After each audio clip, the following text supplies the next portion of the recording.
46%. They would charge us 46% and much higher for certain items like cars, little items like cars. 46%, we're charging them 24%. India, very, very tough, very, very tough. The prime minister just left, and he's a great friend of mine, but I said, you're a friend of mine, but you're not treating us right. They charge us 52%. You have to understand, we charge them almost nothing for years and years and decades, and it was only 2025. It's been the end of 2025. What a good time to talk about the overview of economy of year 2025, not just for US, but also around the world. With the analyzation of World Bank now predicted that the GDP growth of the entire world in 2025 will be 3.1%. This data generally is not high, not low, it's just normal. As World Bank suggested that 3% to 4% is just normal. And why is that? And this showed us that even though many data and many organizations said that, 2025 economy is going to be bad, but it's actually not bad. It's actually in a pretty strong position, but there are many changes and other policies that could impact this whole growth in a long term. In 2025, many stuff happened. We have 2 wars continuously going in Europe and Middle East. We have many trade wars going on between USA, China, and European Union. And for economy, it's a year that political impact is gonna show larger and larger presence in economy. In 2025, the US dollar, the value of US dollar dropped tremendously, and this shows that the credit of US dollars is also dropping because of many policies that the new Trump administration have been put on to the new economy of America. This could be a necessary step for America to increase its industrial export and lower its trade gap, but it could also hurt American economy. Although the world is also facing great challenges. For example, Europe, especially Germany and France and England, are facing possible economic recessions, and they're having a dropping GDP growth and with high inflation. And many not radical right, considering the fact that Europe is more left, like the AfD and many right-wing party have been rise to power. And this could change the economy of Europe in the long term too. This shows that the political presence on the economy is getting larger and larger. For China's export are getting predicted to have a low because America put serious tariff policies to Chinese exports. But the data shows that Chinese export actually reached the first $1 trillion of trade gap between export and imports. This shows that Chinese export actually went up after the tariff policy. It could be because it's still the effect of tariff policy that China wants to shift the export to America to other nations.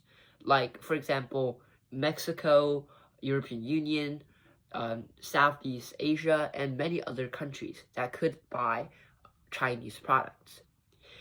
And for the world this year, it's going through a long process of decentralization of industrial outputs, financial outputs, and political outputs, or political situation, of course. We can see that many developing, not like China, but like more developing countries are having a large GDP growth because of its manufacturing industries, just like how China did in a few decades ago. And it could have a huge impact to the economy of world because it is less, the industries and the economy is less concentrated into the major powers like European Union, America, and China, and getting shifted to some less major powers like Southeast Asia, whose economy is developing fast, and South America.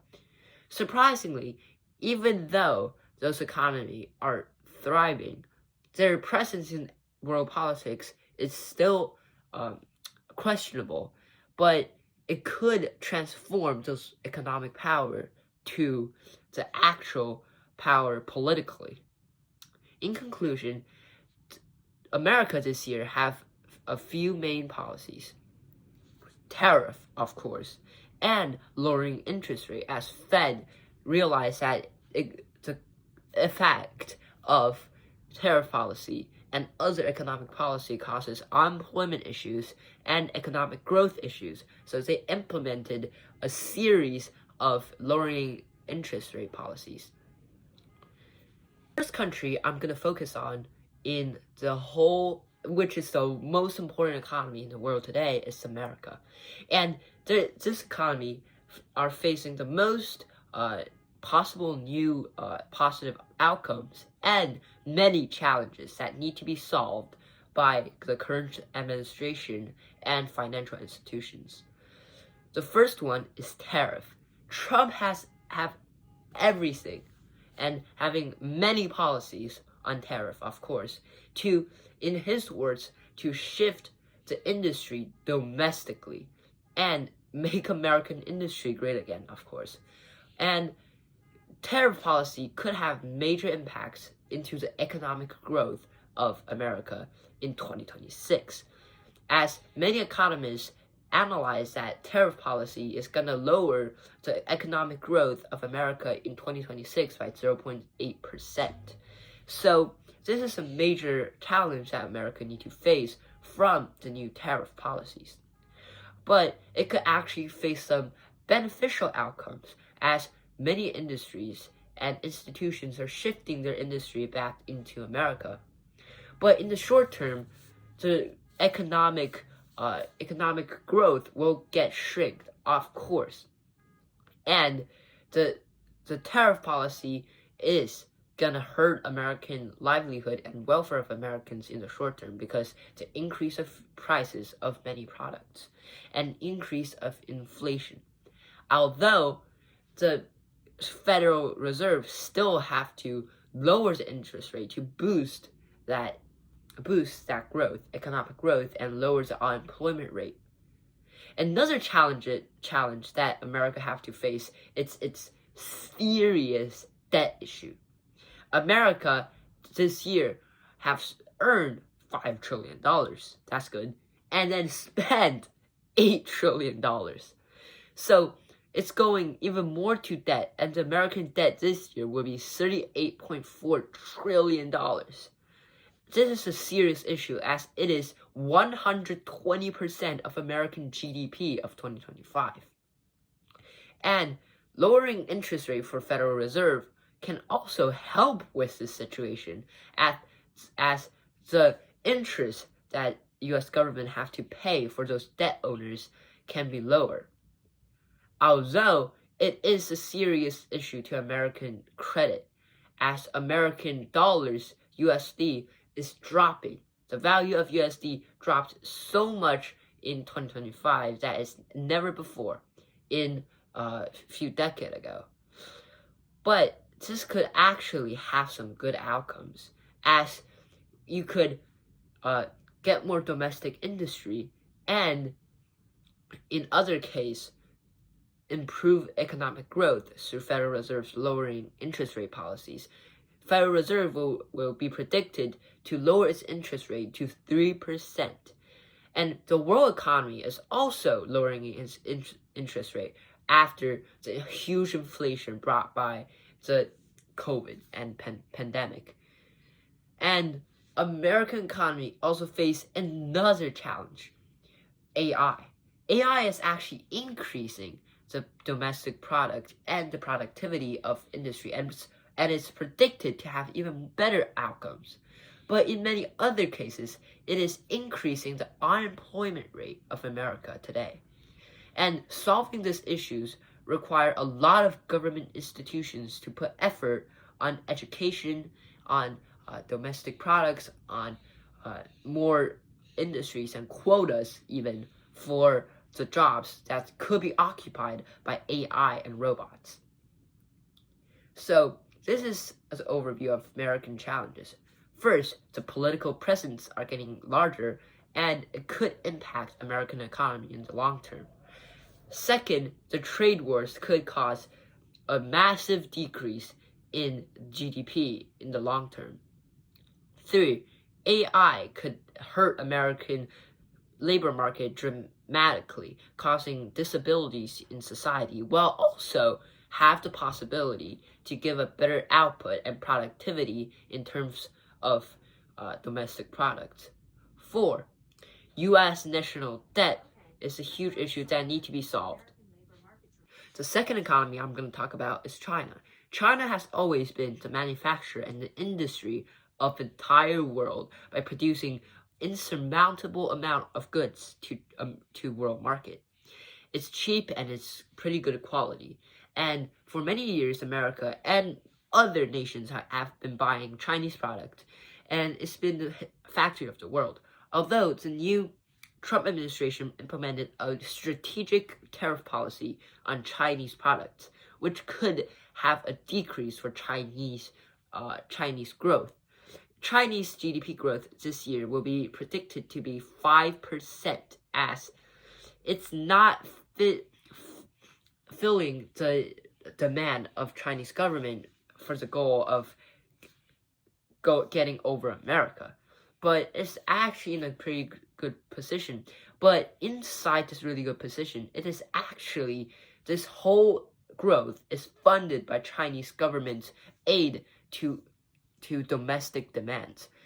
In many cases, Chinese domestic demands are insufficient and it's causing serious issue to Chinese industry, because many people in China don't want to buy more product as the housing market and the stock market is dropping, and therefore so many people are thinking that they need to spend less money caused by less domestic demand.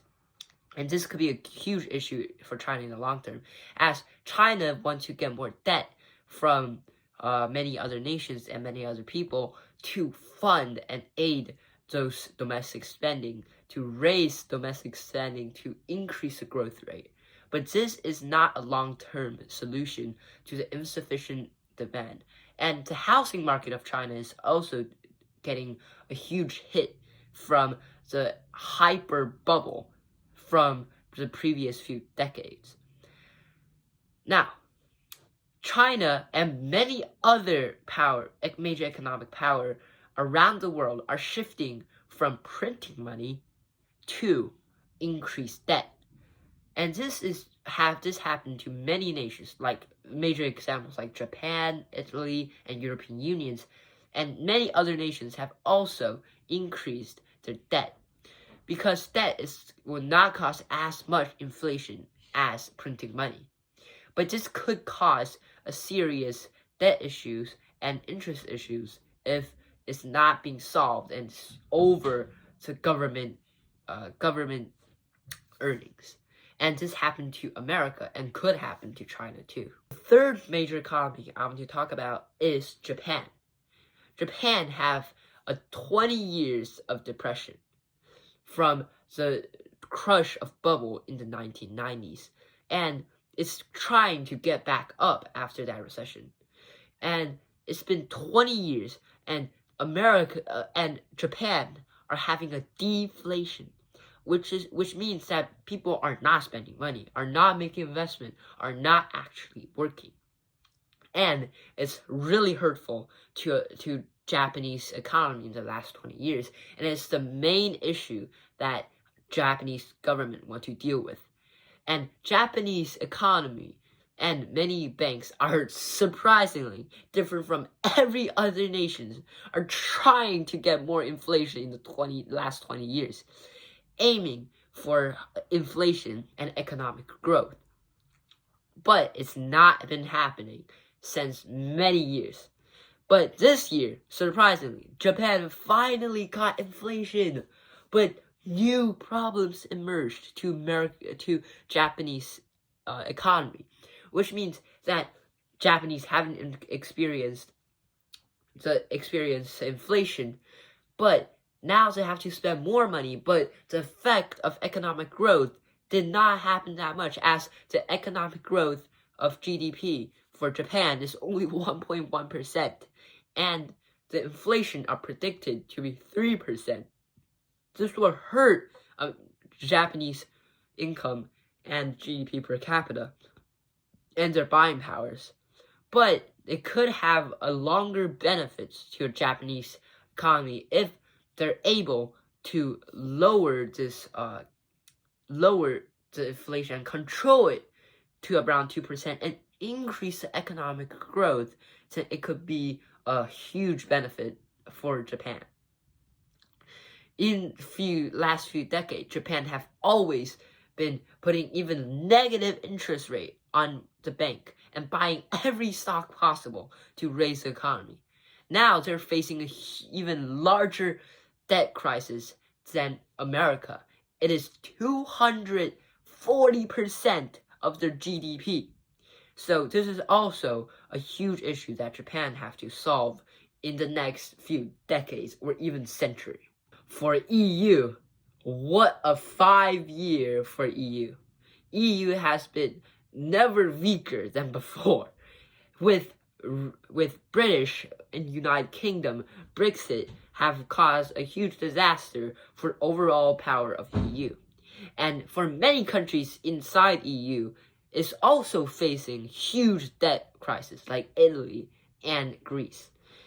And for many major nations in EU, France and Germany, their economic performance are not that good as well, as new problems emerges for EU's authority, like huge migrant problems from illegal immigrant problem, just like America, and other issues like losing competition to China in manufacturing industry for Germany, and also losing its oil supplies from Russia has been putting huge pressures to Germany. And for Germany, in the last few years, their economy is shrinking, their politics are breaking down with even more competition, and AfD, the extreme right party in Germany, rising more and more in popular votes. This whole issue is getting worse and worse for Germany today. Germany in 2025 are being predicted to have a negative 0.1% economic growth, and is having huge decrease in competition for industry, and is losing to Chinese products. In EU, many nations are being worried about the situation of economically, and facing challenges not just from China, but also from other nations rising in South America and Southeast Asia. And EU has been having a huge decrease since many years, and having a debt crisis in many major countries, even Italy and Spain. And also facing an emerging war in the east from Russia. And those funds to Ukraine has also been a huge part for EU's economy. And the cutting off of oil supplies from Russia are getting worse and worse. And many activists in EU are having a huge implementation of policies on renewable energy and environmental protection. In turn, it hurts the economy of Germany and many other nations, and even radicalize many people who doesn't support these policies. Another major economy that many people could ignore, is the economy of Southeast Asia, an emerging super powerhouse of economy for the new decade of China and American competition. As America and China putting tariff on each other, their import and export and their trade relationship will decrease between the new policies of tariffs. and they're gonna avoid to buy or sell products in those nations, although their demand inside their nation are still high, and the supply in China is also high. So China need to find new buyers, and America have to find new sellers. And as America and China find buyers and sellers, EU, of course, is not good enough since its economy is also highly based on exports and is shrinking. And Middle East, of course, is still just oil supplies. Africa is just no offense, but it's still relatively underdeveloped, are not capable of getting those new manufacturing industries. South America doesn't have enough population base to be the new world factory. And both China and America are finding opportunities in Southeast Asia. And Southeast Asia has been one of the most fastest growing economy, since America are trying to find new sellers. And countries like Vietnam, Indonesia, Thailand, and Cambodia also have rising industries and could sell product to America. With the higher price and cost of Chinese goods, American economy have to find more sellers in Vietnam and other countries. China also after the tariff policy, have to sell their product and decentralize their product, rather than selling a large portion to America. So they could also sell this product to countries like Southeast Asia. And Southeast Asia have the fastest growing economy since many years ago. And it is emerging super powerhouse for economically. But there are also issues in Southeast Asia, as their government are super unstable. For countries like Myanmar and Indonesia also faces huge corruption issues, and many capitalists are having monopolies on many industries.